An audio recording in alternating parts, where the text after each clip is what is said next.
vamos dar andamento às nossas atividades de ciências. Agora, falando um pouquinho sobre as cadeias alimentares. Então, para a gente poder estudar um pouquinho esse conteúdo, eu peço para vocês pegarem o livro positivo na página 16, na matéria de ciências, para a gente poder dar continuidade aí.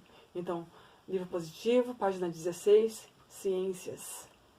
É importante que vocês peguem também um lápis e vamos marcar, colocar as datas, a data de hoje, nessas páginas que nós vamos estar trabalhando aí.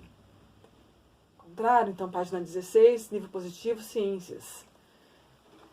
Eu vou ler, explicar um pouquinho sobre a cadeia alimentar e eu peço que vocês vão acompanhando aí no livro comigo.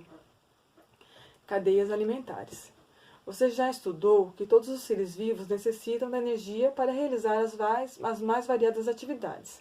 Quando um animal come uma planta, ele ingere as reservas de alimento que essa planta produziu por meio da fotossíntese. Então, nós já falamos sobre a fotossíntese na nossa aula anterior.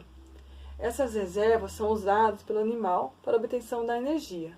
Nós vamos ver aí um desenho, observe um esquema de como isso acontece. Então, nós temos um desenho aí embaixo, com 4 principais elementos: o sol, a árvore, um veado e uma onça. Vamos ver o que vai acontecer aí.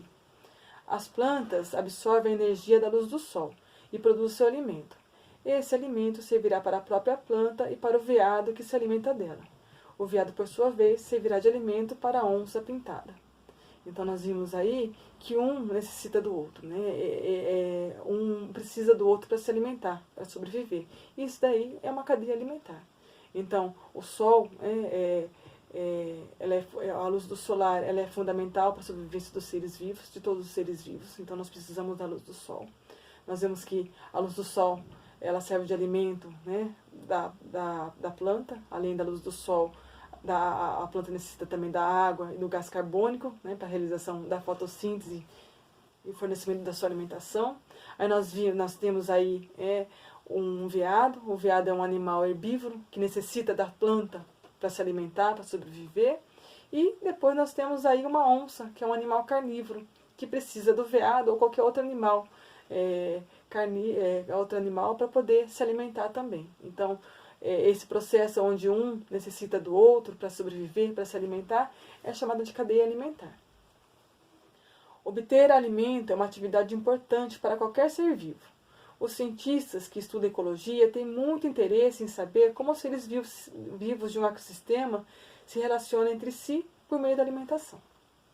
Então aí nós temos também aí um quadrinho, você sabia, vamos lá? Ao comermos arroz, feijão, frutas ou qualquer outro alimento de origem vegetal, usamos uma parte do alimento que a planta produziu por meio da fotossíntese, ou seja, um pouco da luz do sol que ela armazenou. Toda vez que a gente consome, que nós consumimos um vegetal, nós estamos também consumindo a energia da luz do sol. Os alimentos de origem vegetal incluem folhas, frutos, raízes, néctar, sementes e outras partes das plantas. Ela contém açúcares, que são as glicoses, produzidas pelas plantas. Página 17. Então, vamos lá, na página 17. Imagine a seguinte cena em um jardim. Então, nós temos aí 4 desenhos, Primeiro, o dente de leão. O dente de leão utiliza a glicose, o açúcar, que produz na fotossíntese como alimento. Aí nós temos a lagarta, que se alimenta do dente de leão. A aranha, que se alimenta da lagarta. E o bem-te-vi, que se alimenta de aranha. Então, nós temos aí, mais uma vez, 4 elementos, e um necessitando do outro para sobreviver. Em vez de escreverem todas essas frases, os cientistas usam uma forma mais fácil de representar as relações alimentares que se estabelecem entre os seres vivos de um local. Então, nós temos aí embaixo um outro esquema, que em vez de escrever o que cada um precisa, é colocado aí em ordem e nós temos uma seta indicando que um precisa do outro. Então, nós temos o dente de leão, a lagarta que precisa do dente de leão. Depois nós temos do dente de leão, da lagarta nós vamos para a aranha. Então, a aranha precisa da lagarta e o bem-te-vi que precisa da aranha. Aí é um outro esquema que a gente pode representar através das setas. Esse esquema representa uma cadeia alimentar, isto é, as relações de alimentação entre os seres vivos. As setas indicam o sentido de transferência de energia e da matéria, que são os nutrientes, de um ser vivo para o outro. Então as setas vão indicando aí o nutriente que cada ser vivo necessita. Vamos ver então aí nesse quadrinho o que são, né, matéria e o que é energia. Tudo que existe ao nosso redor é classificado como matéria ou como uma energia. A matéria compõe as coisas da nossa volta, então a lua, o sol e outras estrelas. O corpo dos seres vivos também é feito de matérias, assim como os alimentos e a água que consumimos e o ar que respiramos. Então todos esses elementos citados aqui em cima são matérias. E a energia? O que é a energia? A energia pode ser percebida como calor e luz. Por exemplo, né, nós temos aí o Sol. O Sol é a principal fonte de energia da Terra. Os alimentos que comemos também têm energia, que é usada por nosso corpo para crescer, correr, estudar e etc. Então nós vimos aí que nós somos rodeados, né, das matérias e também da energia. Né? E que quando nós consumimos alguns vegetais, todos os vegetais, como nós vimos na página anterior, nós também estamos consumindo essa energia. Então, aí um pouquinho sobre a cadeia alimentar, né? A importância, né, de que cada elemento da natureza tem, né, que um precisa do outro para se alimentar e para sobreviver. Na página 18, nós vamos falar um pouquinho sobre os produtores, consumidores e os decompositores, que também faz parte, né, da cadeia alimentar. Então nós vamos ver o que cada um significa. Vamos lá? Na página 18. Como produzem o próprio alimento, as plantas, as algas e certas bactérias são denominadas produtores. Então, os produtores são aqueles elementos, né, são os elementos que produzem o seu próprio alimento. Então, aí temos como exemplo as plantas, as algas e algumas bactérias. Todos os seres vivos dependem direta ou indiretamente dos produtores, seja porque se alimentam deles, seja porque comem a carne dos animais, que tem algas ou plantas em sua dieta. Então, todos os seres vivos necessitam, né, precisam desses produtores para também se alimentarem. Os animais, por sua vez, eles são chamados de compositores. Eles são chamados de consumidores. Por que eles são chamados de consumidores? Porque, como eles não conseguem, né, produzir os seus alimentos, eles consomem, né, as plantas e os outros animais. Então, nós temos aí os produtores são o que fabricam seus próprios alimentos. Os consumidores, já ao contrário, eles precisam, né, da matéria para se alimentar. Então, eles precisam de alguém, né, que produz o alimento para poder consumir.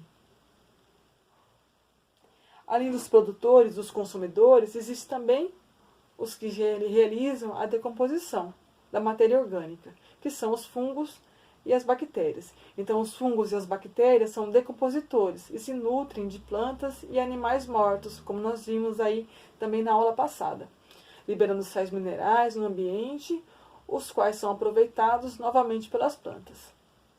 Então, são um pouquinho, né, dos produtores, consumidores e decompositores. Então, os produtores produzem os seus alimentos, seus próprios alimentos. Os consumidores, eles consomem, né, esses alimentos, né, vindo das plantas ou de outros animais. E os decompositores, né, são os fungos e as bactérias que se nutrem dessas plantas e também liberam, né, além de se alimentar das matérias orgânicas, elas também liberam os sais minerais para o meio ambiente. Aí nós temos, né, um desenho, um esquema aí de plantas, nós temos aí planta, um gafanhoto, o sapo, a serpente e os decompositores. Então temos o produtor, né, que é a planta. Aí nós temos aí 3 consumidores, que um precisa do outro, o gafanhoto, o sapo e a serpente. Então aí a cadeia alimentar. O gafanhoto precisa do produtor, que é a planta, o sapo precisa do gafanhoto, que é um inseto, e a serpente precisa do sapo, né? Porque ele também é um animal carnívoro, precisa aí de insetos ou outros pequenos animais. E todos esses animais e plantas, todos os seres vivos, quando morrem ou quando caem, né, no meio ambiente, elas se transformam em decompositores, elas viram decompositores, né? Acontece aí a decomposição, que são os alimentos, né, para os fungos e para bactérias, e também a liberação de sais minerais para o meio ambiente. Na sequência representada, a planta serve de alimento para o gafanhoto serve de alimento para o sapo, e o sapo serve de alimento para a serpente. Quando a serpente ou qualquer um dos seres vivos anteriores morre, as bactérias e os fungos se alimentam deles e liberam sais minerais no ambiente. Foi o que eu expliquei agora há pouco. Os quais podem ser reaproveitados pelas plantas. E aí, então nós vemos aí mais um exemplo de cadeia alimentar. Nós temos um quadro aí embaixo. Vamos ler? Você percebeu que a matéria e a energia passa de um ser vivo para o outro nas cadeias alimentares? Contudo, há uma diferença importante entre elas. A matéria é reciclada, isto é, pode ser reaproveitada. É o que acontece quando fungos e bactérias decompõem restos dos seres vivos, liberando sais minerais que podem ser novamente aproveitados pelas plantas. Por esse motivo, fala-se de ciclo da matéria. Então, ciclo da matéria é quando tudo é reaproveitado pelo meio ambiente. A energia é transferida de um ser vivo para o outro na cadeia alimentar, mas ela não pode ser reciclada. Ela é gasta pelos seres vivos em sobrevivência, e por isso fala-se em fluxo de energia. Então, o fluxo de energia é a energia que nós consumimos, né, através da alimentação dos vegetais, que vem também da energia do sol, e ela não pode ser reciclada, porque nós recebemos essa energia e gastamos também a energia, né, durante a nossa caminhada, durante a nossa vida. Então, nós temos aí mais um esqueminha aí de energia: o capim, né, o gafanhoto, o sapo e a serpente. Então, é isso um pouquinho, né, que eu queria explicar para vocês.